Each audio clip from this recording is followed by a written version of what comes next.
If you'd like to make a call, please hang up and try again. Hey, I'm Madeline Butini, the host of 1-800-MAD-BUTT. I'm a visual artist from Australia on a conversational journey to call up and talk with the best artists, entrepreneurs, and visionaries of our time. Join myself and my guests as we unravel the stories behind their breathtaking creations and groundbreaking businesses. Make sure to check out our Instagram for extra show notes. You can view it at 1-800-MAD-BUTT. All right, cool. Let's get into it. Tell us who you are and what you do.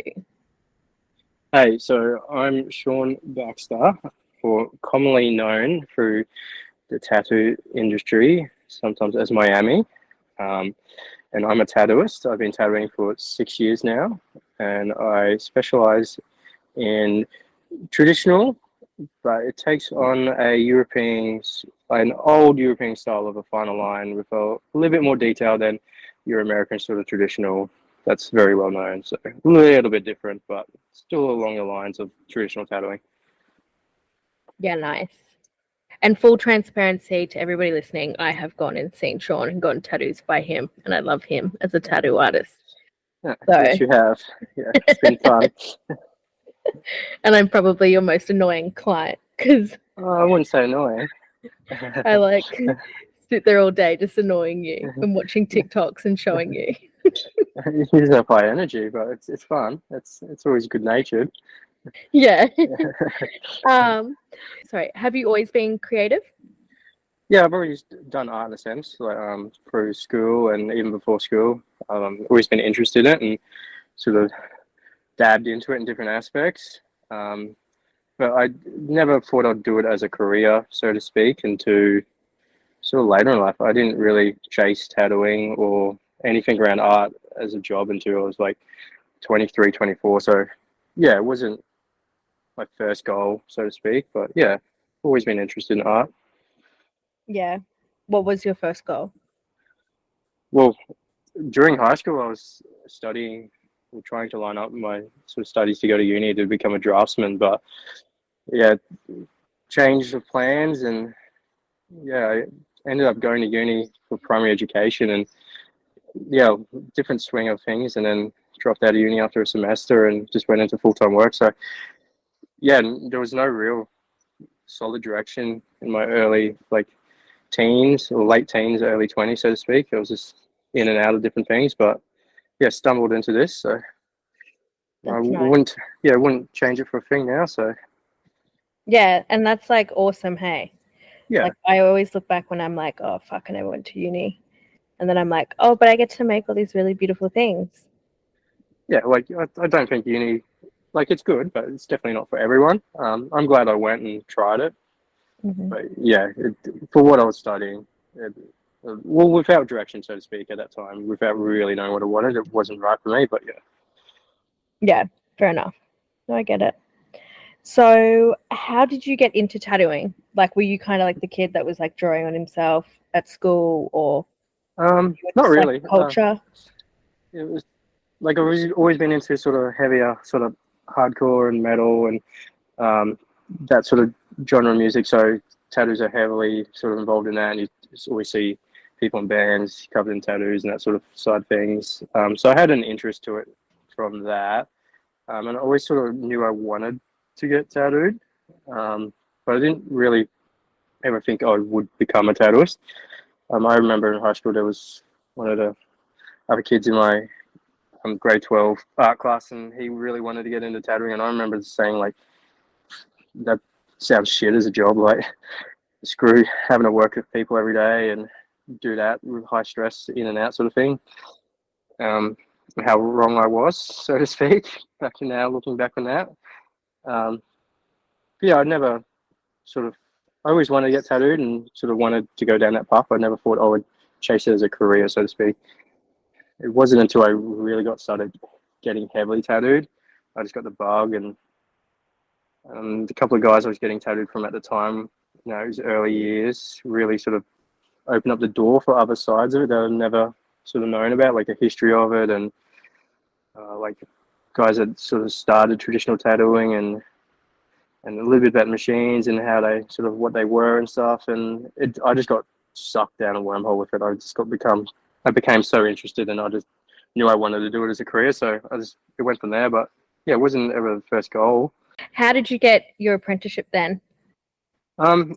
So I was just working in retail at the time and sort of managing in that, and I was getting tattooed a lot and sort of interested in it. So I was drawing and painting flash, and the guys that I'd mentioned earlier were sort of giving me pointers and stuff and telling me,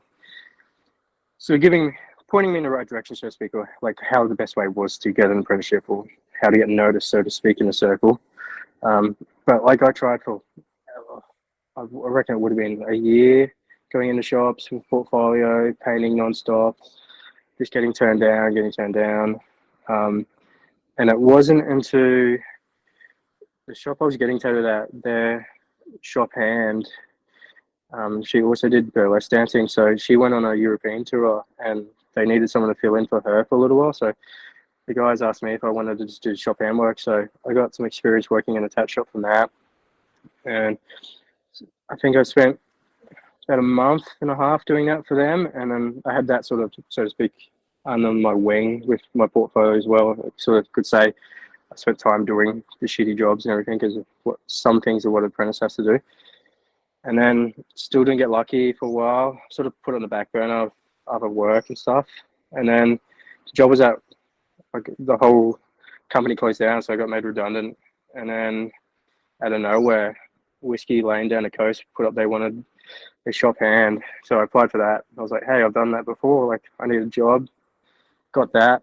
And without me knowing, because I put down sort of a reference, the place I'd done the shop hand work at previously, without me knowing, Adam, who would become my mentor, messaged those guys, and they told him that, like, I'm a good dude and I paint, and I sort of was looking for apprenticeship for a while. So after I gained sort of his respect and sort of showed a work ethic as a shop hand, he offered me an apprenticeship from there. So I sort of, it fell into it really. So I was trying for a while, but when I actually got it, it sort of happened out of nothing. Just lucky, so to speak. Yeah, that's incredible. Yeah. I never even knew that. Yeah. That's awesome. No, I love that story. That's like epic. That would have made you feel so good at the time too. You would have been like, fuck, all this hard work would have paid off. I don't think people understand like how the tattoo community is like inclusive, but it's also like a little bit exclusive as well. Like if you can become a tattooer, definitely, but getting an apprenticeship for at sure. a tattoo shop is really difficult. Yeah. Once especially you're in, a reputable one. Yeah. Once you're in, you like having an identity or personality that set you apart is definitely a good thing. And like it does welcome all sort of walks of life in that aspect, like the extremes of personalities, good and bad, and some different flavors of like genres of people, so to speak. But yeah, like it's becoming, it's opening up a little bit more now, but it was gate kept very closely. So yeah, getting your foot in the door was definitely hard.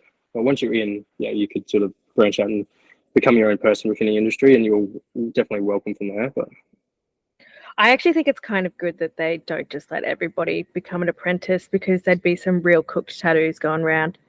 that's the thing. Like I feel like this is one of the issues with it nowadays. It's becoming so accessible and opening up, and like I understand aspects of gatekeeping are bad, and people shouldn't feel like shit, so to speak.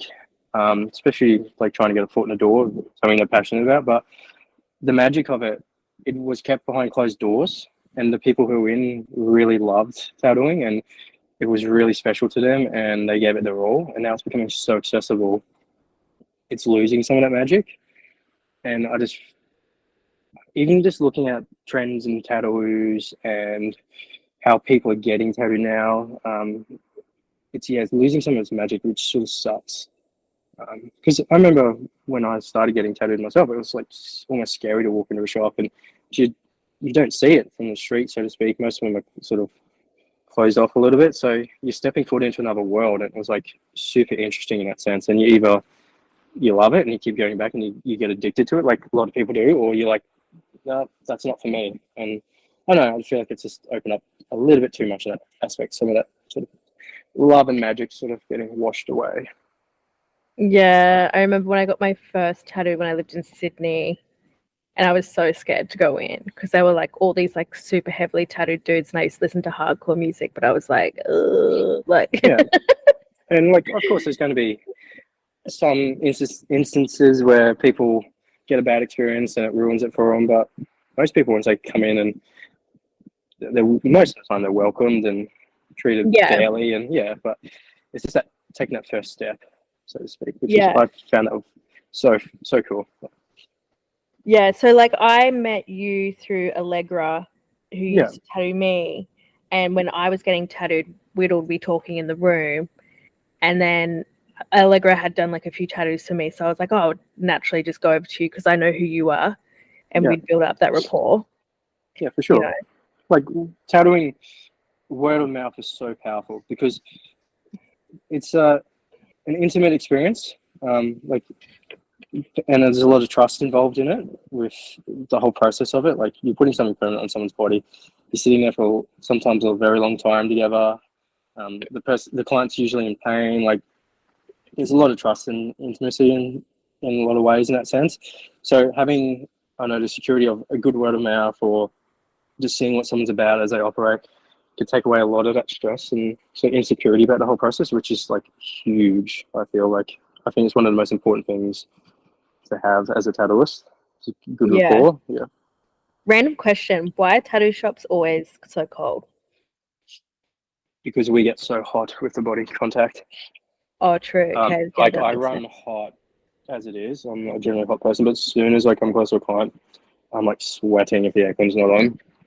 And I just think it's like the whole process too. Like after a while, especially if you've been sitting there an hour, it's like the area becomes hot from just the irritation in the skin and stuff. So, and also it's like being thrown around in conversations with me and other artists, it almost makes it feel sterile, Yeah, true. so to speak. Like it feels like it's like almost like a medical clinic. It's not, brings it more into like a side of a like professional aspect in that sense compared to walking into just like a, I don't know, a shop or a retail space or something. It feels more sanitary, so to speak. Yeah. Yeah, no, that actually makes a lot of sense. Yeah. I never dress appropriately to get tattooed because I always get tattooed in the summer and spring. I always come in like the worst outfits because I'm hot outside. And then I come and see you. I remember last time I got tattooed by you, I was like not dressed appropriately at all. And it was fucking freezing. And I was with you for like 8 hours. Yeah. And like, I was just like, it's so cold. What the fuck? It's funny like who you work with as well. So when I was working with Clayton and we were just in a tiny room together, we both loved the aircon being really low. So we would have that set on like 16 if we could. And we'd be like sitting there chilling, feeling good. And all our clients, especially girls, just because generally girls seem to run a little bit colder, they'd be bringing blankets in on their second sessions with us and stuff. And they just complain about how cold it is the whole time. I'm like, well, I'm not sweating on you, so Yeah, true. yeah. And actually, I don't really want like my sweaty body sweating into like my open wound and Yeah, like, and yeah, that makes this, sense. and going back to the whole intimacy thing, like you're very close to someone for long periods of time sometimes. Like I chew gum religiously because of this as well. Like I do not want a client to sit there uncomfortable because of say like body odor or a smell or something and feel awkward or like they don't want to be there. So if I can avoid dripping in sweat, it's another aspect that takes away the stress out of my mind and I can focus on what I'm doing. Yeah, fair. That makes sense. Totally. So, if you could do any other style apart from traditional and like neo-traditional, what would it be? Would you do like some crazy, like, I don't know, any other styles, like some crazy dragons, like Asian? Or Yeah, what would you do? I probably would go very traditional Japanese. Yeah. So sort of like that really dark, sort of open style. Sort of to reference another artist doing it, Matt Mooney from Melbourne. His sort of approach that he's taking to Japanese now, I'd probably try to push something along those lines. It's like very period of like 1800s in Japanese tattooing and stuff. So like the imagery and how it's applied, very dark and big open areas of like solid color and stuff. Yeah, that I find that super interesting. Seeing like older Yeah. accuser photos and stuff like that. So.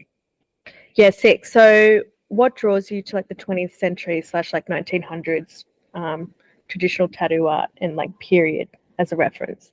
It sort of goes back into my whole starting point with tattooing for me. So for ages before I got tattooed, because I didn't start until I was 19, I was unknowing what I wanted to sort of start with for like my own tattoos.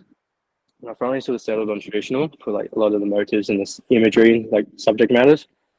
And then the guys I was getting tattooed from sort of really opened up that world to me, like the sort of forefathers of traditional tattooing, and that locked it away. I got super interested in references, and like you could see where they got influences from, say like postcard art or old circus posters, and they just change that and turn it into a design that would be flash, that would be picked from the shop walls, and so to speak. So I think it was from that, like finding out about how their world was opened up with why they picked subject matters, and made me interested in those subject matters.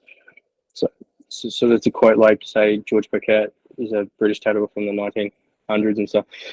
He went to Japan and so forth, and then he came back and used a lot of Japanese motifs of, say, like dragons and sort of the Japanese galleons and that sort of ship, those ships and the geishas and that sort of thing. But he would put a Western spin on it, but that's where he found those sort of references and those images and subject matters, and that sort of made me very interested in it. So that's sort of why I got sucked into doing traditional as a start.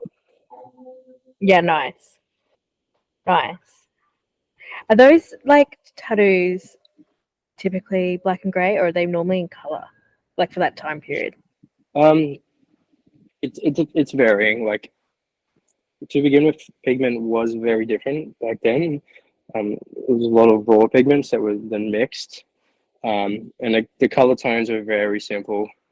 Usually just 5 colors, like red, yellow, green, brown, and black. So the color palette was pretty limited, like very early tattooing, and like a lot of black work. But there's guys like Sutherland O'Donnell and stuff like that, and you see a lot of his work, and it's just done in black and tones of grey. It's very detailed. You look at it now compared to a traditional tattoo, and you don't, like, most people wouldn't call it a traditional tattoo. So I think that aspect, seeing his tattoos on people, really sort of drew me to doing black and grey. And when I was working on the Gold Coast, everyone wanted black and grey. It was just the thing. It's more popular, so it sort of fell into place with me doing that as well. So Yeah, I don't know. As like a client of yours, black and grey just goes well with my aesthetic and color palette. yeah. Yeah, because I don't really wear color anyway. Like I'm a traditional emo chick at heart, you know. Well, it's Although like, I've been trying to have more color, but I like it that I have the option in the future if I want to. I can add color in. yeah, for sure. Like, yeah. And I think that's the thing. Like, I'm happy to tattoo either way. So I'm happy to sort of give clients sort of what they want for the tattoo itself. So, but for me, I just see that most of my clientele sort of request black and grey, so that's why I sort of settle on that more. So. Okay, so say I'm like your first client and I'm booked you and I've paid my deposit, etc. What is like the best? What would you consider to be like the best client? Like, what do they do? How do they present? How do they act if someone was going to come to see you and they've never had a tattoo before? And this is the greatest part about tattooing. Like, every client you form a different bond with, and that's what makes it great. Nothing is like cut copy, so to speak. Like it's like generally just being like courteous, being on time to your booking, the whole process being sort of openly back and forth with me. If I need more from you, so to speak, if I'm asking for more references or a better description, those general things, of course.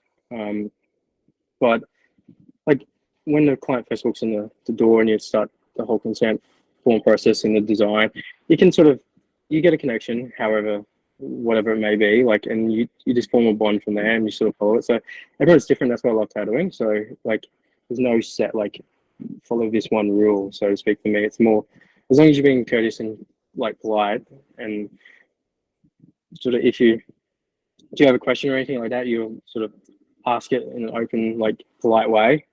Um, yeah, there's no real right way to act with a client. Just I like people being themselves, so to speak, because then I can form a relationship and understand what they want their tattoos in the future to look like more, and I can flow future bookings and stuff a little bit easier if I understand them a little bit more as a person themselves. So Yeah, okay, cool. if, So you know who they are, so they have more like predictability based on like yeah, you know them. and Yeah.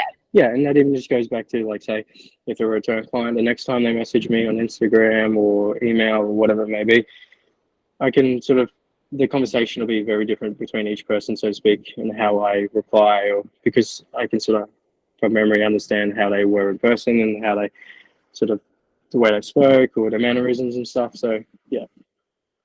Yeah, mad. No, that's all good. So who has been amazing for your career as a tattooer? Like, do you want to shout anybody out? Yeah, pretty much 90% of the people I've worked alongside. Um, so, of course, a massive shout out to Adam Smith for Built to Last on Instagram. He works at Lefties down the coast who I work with. He was my mentor, got me the foot in the door, so to speak, and he's the one that really like sort of taught me the real in-depth stuff about what tattooing is. So like how to build and tune a machine. We made needles together. Just like applying stencils and like working with the flow of the body and the whole processing of tattooing itself. Um, so he's probably the biggest one for me. And then, yeah, like most of the people I've worked with from there. So Tommy and Clayton, who have done my sleeves for me on my arms. Those dudes were huge in the early days of me chasing an apprenticeship. I've just moved over to start working with them now in Tommy's shop.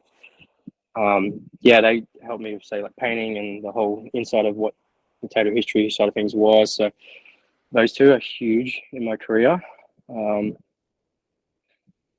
Like Sean Carr down at Lefties as well. He's one of the dudes I sort of openly discuss and talk tattooing with most about, say, design, sort of layouts, or like what's happening in tattooing, and like we just chat about tattoos like all the time together. We're constantly sending each other like other people's work or references and stuff, and just breaking stuff down together. It's like super insightful and really nice to know that someone else in the industry that's like-minded in that sense. Yeah, most people I've worked alongside with for like have inspired me or made tattooing fun. So there's only been a small percentage of people I haven't really got along with for some reason. If it's just clash of personalities or outlook in tattooing or something. But other than that, like 90% of people I've worked alongside definitely helped me in my career in some aspect or Nice. yeah, so to speak. Yeah. Oh, that's awesome. So really quickly, what do you think of people buying their own tattoo guns and tattooing themselves? It's always going to be a thing. I like you're never going to be able to stop that from happening. My only biggest concern for me is like the whole hygiene aspect of things. It's so easy to spread bloodborne disease and pathogens and that sort of thing, and cross contaminate things. Doing it without the knowledge of knowing what you're doing in that side of the tattooing, and that's dangerous. So that's my biggest gripe on it. But like I don't know, most of the time the work speaks for itself. Like you're gonna sort of get what you get when you go to something like that. It's either hey, they might know how to tattoo and just luck out in that sense, but there say the resources or knowledge available to them, and say like placement of like stuff working the flow of the body and stuff might not be as clued on to say someone who's had an apprenticeship or that sort of thing. So I don't know, like you sort of get what you get, and it's gonna always be there in tattooing. So say I'm at a party, right, and someone's like, hey, can I do a stick and poke on you? And it's not with a fresh needle, can they still get a bloodborne disease? yeah, like even if you open up a needle and it just touches a dirty surface before it's put into the skin, you might not get something like, say, Hep C or something, but you come into risk of, say, like just an infection or staph, or like just so much at risk. So Yeah, I've never had a stick and poke, but yeah, I've been to parties where people have done it. Yeah, it just opens up a whole can of worms to sort of windows that you sort of don't want to be involved in. And a lot of those things are you once you've got it, like Hep or say HIV, you like there's no turning back. It's there sort of thing. So it's just safer not to do it. Yeah. No, I've definitely been to like parties before where people have been like, "Hey, can I tattoo you?" And there's like a tattoo gun and shit. And I'm just like, "Fuck no, man! Like, I do not want to get the HIV. Like, nothing against the HIV, but like, I just don't want to, Yeah, hectic. Oh, I mean, it would make sense that if the needle gets dirty and goes in, you'd get, I don't know, but I'm not a fucking doctor or anything. Yeah, or just even like preparing the skin with unsterile sort of hands or anything like that, or even if you're using gloves, if you touch a surface and you're meant to touch while you're doing something, then you come back and touch the open wound, like you can cross-contaminate through that, and there's so many little aspects. It's just safe not to do it. So yeah, hectic. So what's your advice for other aspiring artists? Just like, it's not for the faint-hearted tattooing. You really, really have to be passionate for it. It's not a hobby. It's not something you just dabble into. You need to give it your all. So if you're just like slightly curious, I'll just say don't bother, so to speak. Like, it can break people. It's hard. It's a very stressful job.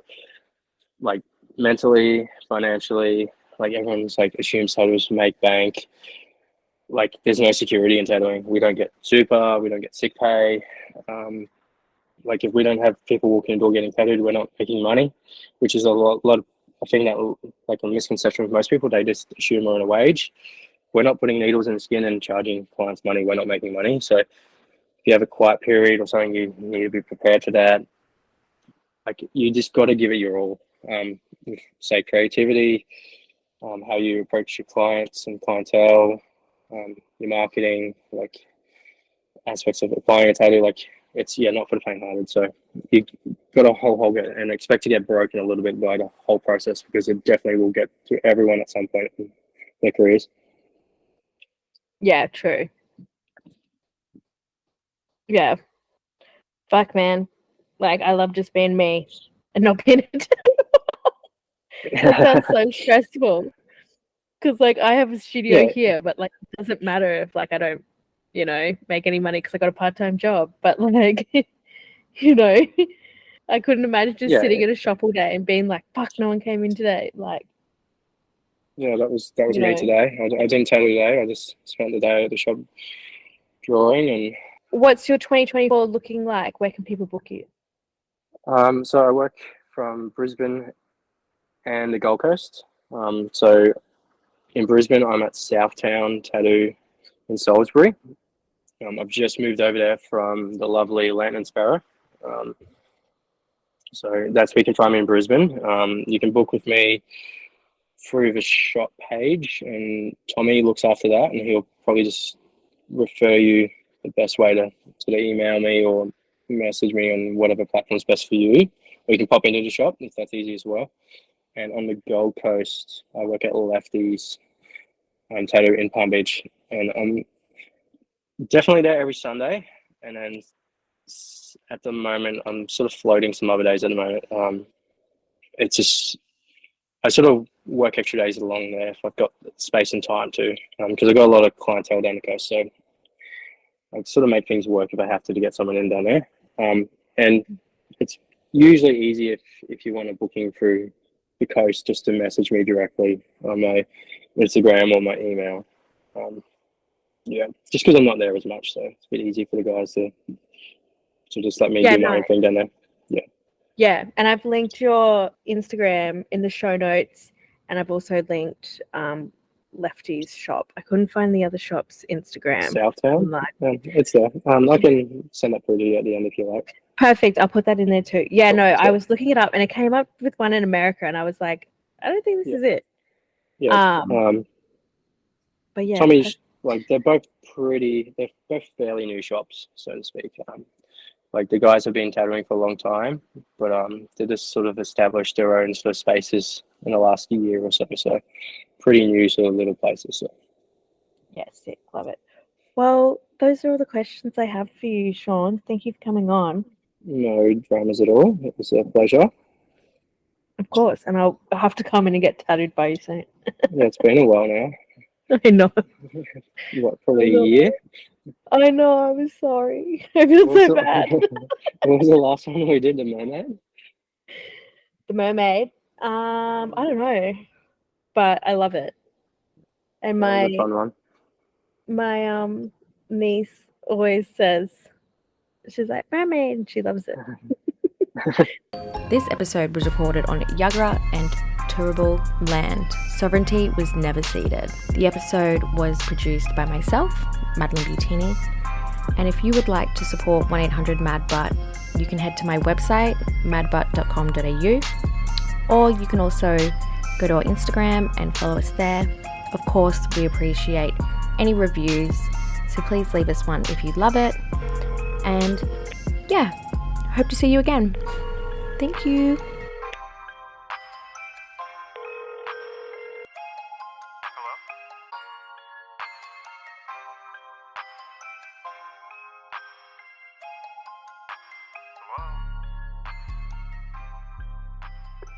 If you'd like to make a call, please hang up and try again.